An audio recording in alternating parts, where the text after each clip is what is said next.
Avez-vous idée de la quantité de déchets radioactifs qui existent en France? 47 000 mètres cubes. C'est l'équivalent de plus de 12 piscines olympiques. Rendez-vous compte. Mais d'abord, qu'est-ce qu'un déchet radioactif?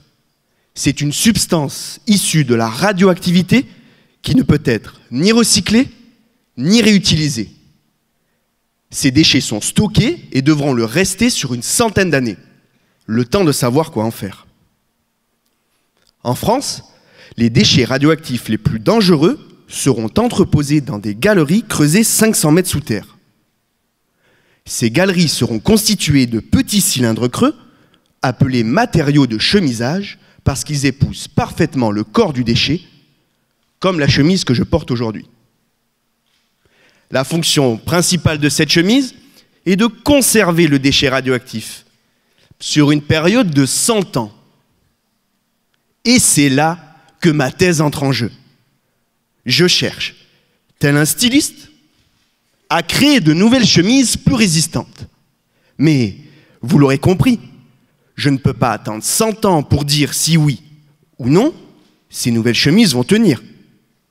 Et si je vous disais que je peux accélérer le temps? Vous me prendriez pour un fou, n'est-ce pas? Eh bien voilà, mes recherches visent au développement, puis à l'accélération du vieillissement de ces nouvelles chemises.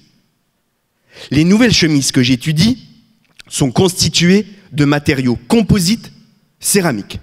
Bon, vous voyez ma chemise, le tissage est en coton, et moi je viens l'imprégner d'un autre matériau pour la rendre plus résistante. Sauf que les chemises que j'étudie ne sont pas en coton, ni en lin, mais en céramique. Les matériaux que j'emploie allient résistance thermique, stabilité chimique et résistance mécanique, et sont généralement utilisés dans l'aéronautique, donc à des centaines de mètres au-dessus de nos têtes, et moi, je veux les utiliser des centaines de mètres sous nos pieds. Mais comment je fais pour accélérer le vieillissement? J'utilise des conditions hydrothermales. Je m'explique. Cela consiste à chauffer une eau au-delà de 100 degrés tout en la gardant liquide. C'est le principe de la cocotte minute.